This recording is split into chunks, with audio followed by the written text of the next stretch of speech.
So from a 36,000 foot view, what will we be learning in the pre-service and also the whole year to come? Well, we'll be learning how to use the BT website, and we'll find out that the centerpiece of it all are the calendars. The calendars lay out the schedule of when we are going to learn each standard.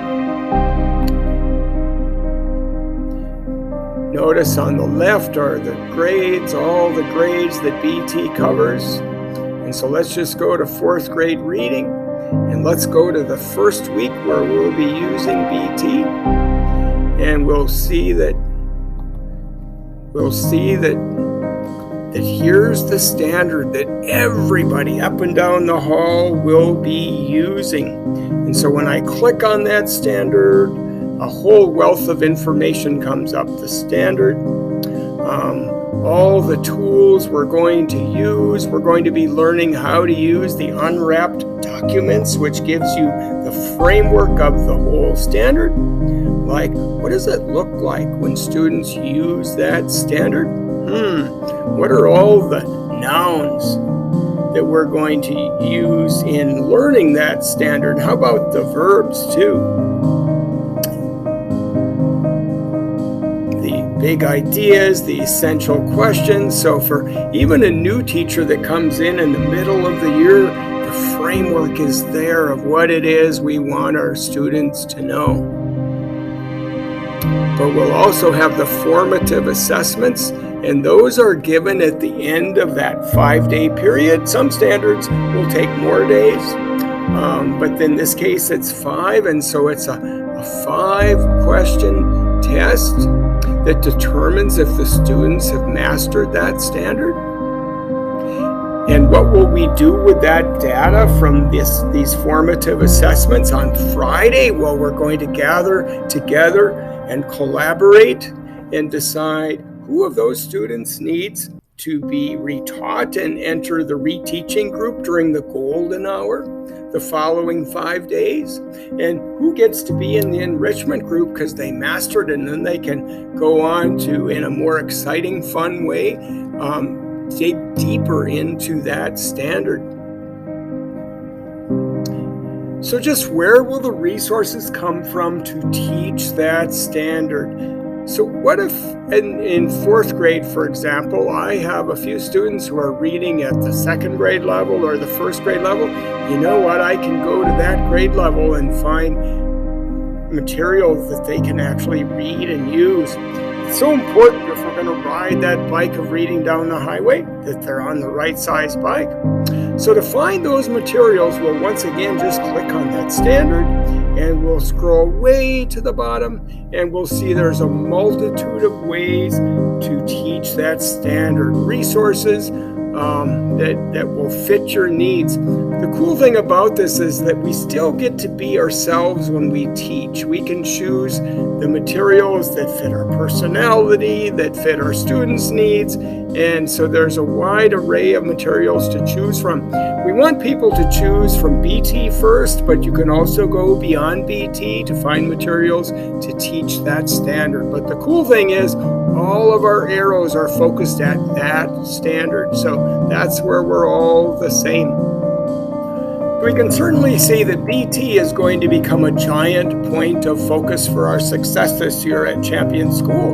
There's another one though as well, and it's the 6 keys of leadership that will become embedded in everything that we do.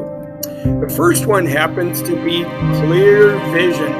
Now, part of our vision is our mission statement, where we're uniting athletics with academics, and the more we make each of them blossom, the more they help each other and help our students succeed.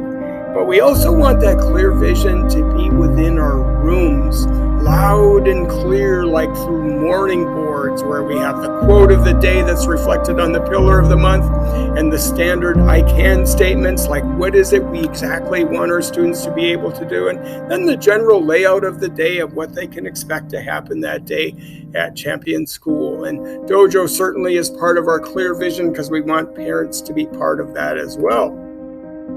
The second key of leadership is collaboration. That's going to totally take off this year. So this year we're going to find people come in our room to assist us in doing the enrich and the reteach. And so we'll be collaborating with them. Friday will definitely take on a new meaning because we are going to be collaborating. Who's going to be in the reteach group? Who's going to be in the enrich group? And what are we going to do? What are we planning to do for each group so that success totally happens? So we'll be choosing BT resources and deciding what's going to happen.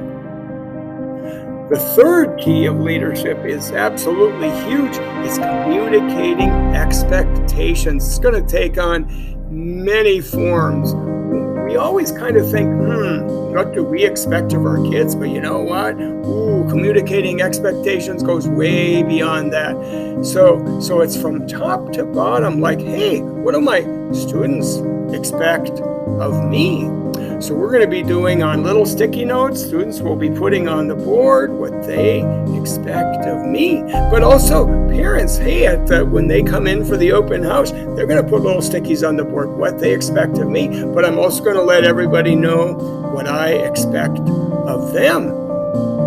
One of the things we'll be doing this week is collaborating with grade level bands on procedures. Hey, what's the exact procedure? We're going to be doing this on shared Google documents. What's our procedure for lining up? What's our procedure for cleaning up the room or putting the computers away or going down for lunch or walking to workout? What's our procedure for that? Another thing we're going to do is share on a Google Doc. What do we do to positively and negatively use consequences in our room? What's the whole gamut of what everyone in our school uses? Because we can learn a lot from each other. And then wait till you hear our discipline plan, the 5 R's, the monthly celebrations, and even the weekly 101 behavior class for those that just can't quite figure out how to behave. So giant things are happening in communicating expectations. The fourth one, giant indeed as well, is check for understanding. And so our goal as a teacher is not sit at that desk, because what we want to do is mingle with our kids to check for understanding, because they need feedback like right now at this minute. But the same philosophy applies for staff in service. So no longer are we just going to talk at you and assume you get it, but no, we're going to do the BT planning in the room and guide everyone through it so no one is feeling frustrated or overwhelmed, or the same thing goes for making morning boards. We'll all work together to create our templates for the year so the morning boards are actually easy to use. So checking for understanding, is so important. The fifth one is celebrate desired behavior. That's going to come in so many forms. Part of it is just within BT. Students are going to want to start, I want to be in the enrich group and not the reteach group. And so they're going to, just develop a desire to succeed. But we're also just with student behavior going to have the monthly celebration. And so just that passion for success is going to evolve. And then the last one, giant indeed, which kind of is the icing on this beautiful cake, is conviction. Conviction is just the belief in our students' success. But it's an unthinkable belief in something. Yes, that's conviction. And when you think you can or can't, you're right.